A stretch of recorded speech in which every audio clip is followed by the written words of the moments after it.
Hey guys, what's up? Welcome back to the channel. It's Cynicalex. And today I want to make an impassioned plea for you guys to help me get the attention of Netmarble to do something about Blade. Hashtag justice for Blade. So that is going to be the theme of today's video, and I wanted to almost do a how to make them great again, but I wanted to do it in a different style, and I wanted to do it for a character who I think is quite beloved by the community. I've never heard anyone speak ill of Blade or say that they don't think he's cool, but I have heard most of the community, and the consensus in the community, I think, is that Blade is a subpar character, that he is lame, or that he is bad, or that he is borderline useless. And although I don't have a lot of experience playing with the character, I did recently tier 2 him. I have been investing quite a bit of time into the character with Uru and ISO 8, and I've been trying to roll an obelisk for him, although I've been unsuccessful thus far. But I can say with reasonable confidence that I know kind of Blade's strengths and Blade's weaknesses, and I think this is a very specific and special case that Netmarble could very easily look at and fix.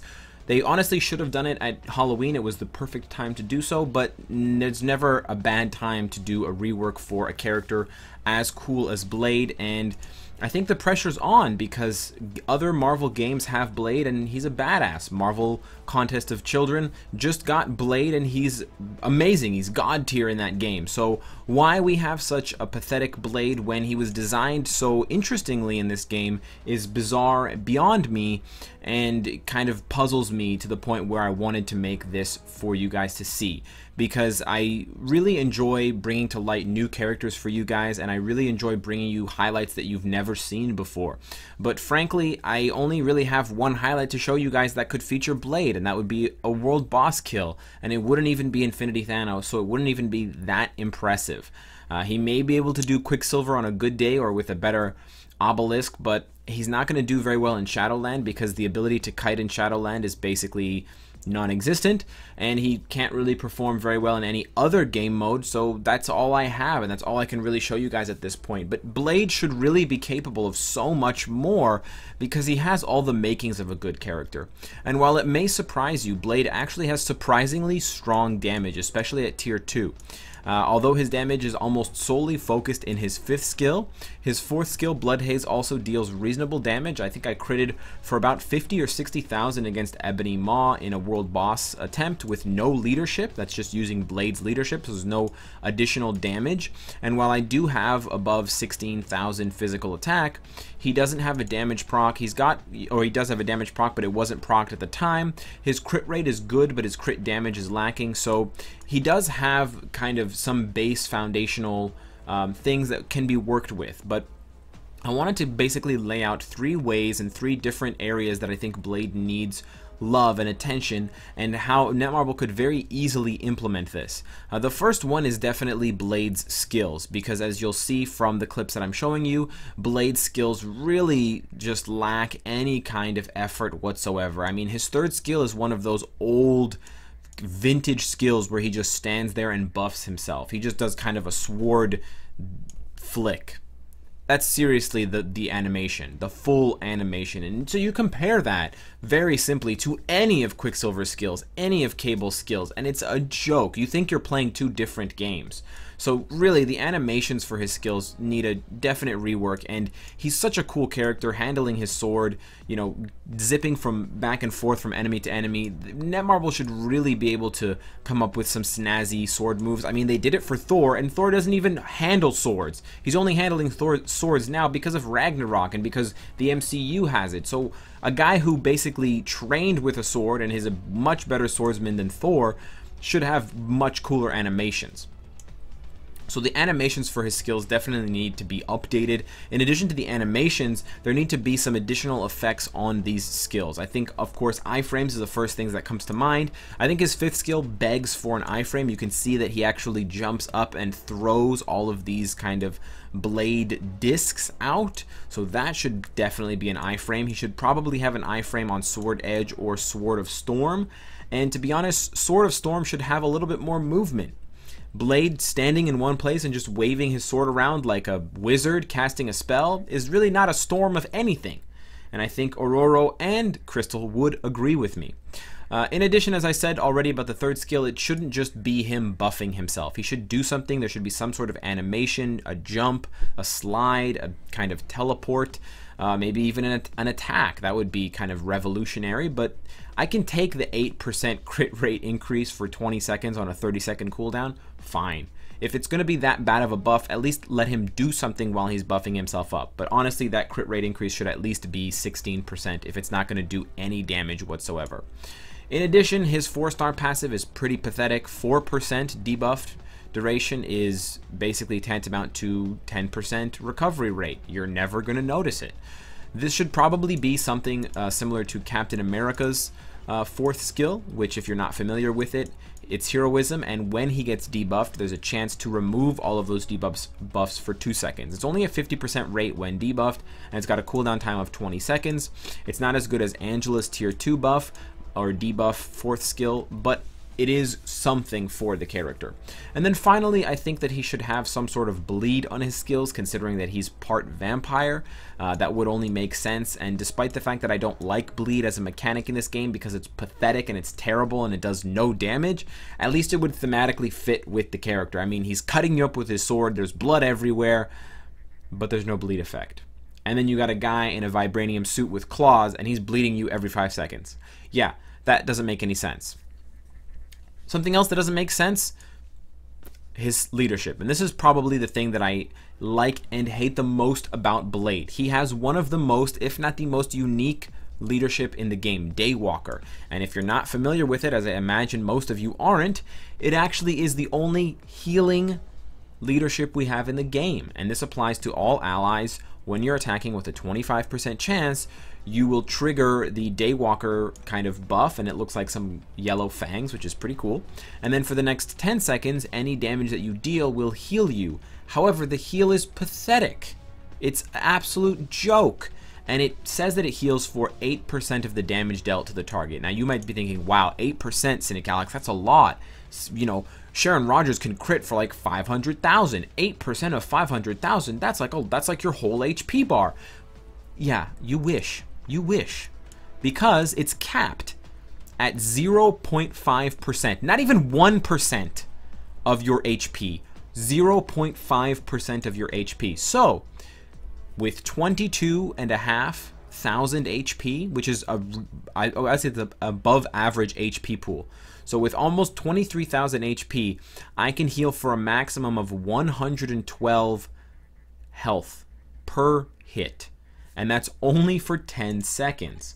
So I would say on average, every 25 seconds, his leadership heals him for about 2,000 HP. Would you like to heal for 2,000 HP every 25 seconds with a 25% chance to activate? No. I'm surprised. For Blade to heal a reasonable amount, which would be 500 damage per hit, which is 4 times the amount he's currently healing for, I would need close to 100,000 HP. Now, I haven't done testing yet as to whether or not this actually scales in modes where HP scales. If my alliance ever makes it back into Alliance Tournament, I would like to test it out with Blade because the HP is multiplied by 8. So I would be able to see if his leadership does actually get multiplied along with that HP multiplier. Even then, I don't think it would be any good because characters hit for hundreds of thousands. But it would be interesting to see. But let's be honest. Leaderships that have a cooldown kind of suck. They don't really feel like leaderships. And while we already have some leaderships like that, for example, Odin's leadership, his leadership is different because you're counting on the effect to happen, and then when it happens, you know you have a limited time to act. So if Odin is facing Doctor Strange and Asgardian Wisdom triggers and I can no longer be frozen by Doctor Strange, I know that I'm on a clock now and I need to act quickly and I need to kill Doctor Strange before my, leadership goes on cooldown, and then I'm vulnerable again.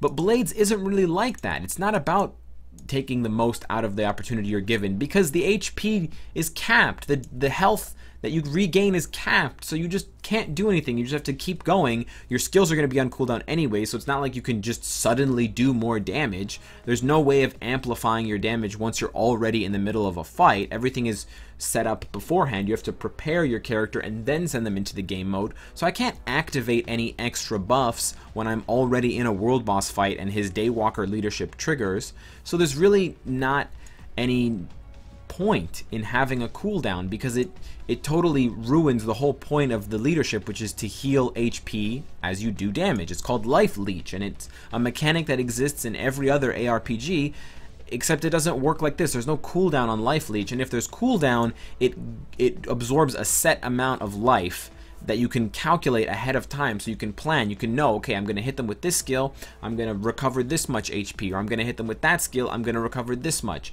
But I'm capped at 112 HP anyways, so once you start to play Blade, and once you start to get comfortable with the character, you find that you're basically playing without his leadership. If it triggers and you regain some health, that's great. If it doesn't and you still win, that's fine too. But I'm basically at the point where I'm ignoring his leadership because I can't count on it. If you can't count on it, then why is it there? It's a bad design. It's very poorly designed, and this is honestly designed back when the game was in its infancy. The game has taken light years of hyperspace jumps since then, and this needs desperately to be updated because it's so cool and it's so unique and it's so fitting for the character, and it so sucks. It sucks so bad that it needs to be fixed. The one good thing I will say about Blade is his tier 2 passive. I think it really does address some of the damage problems that the character has, and I think the skill damage, bonus damage, and ignore dodge are very suited to the character because, you know, vampires and those types tend to be kind of slippery and in the shadows, so the ignore dodge really makes sense as a vampire hunter.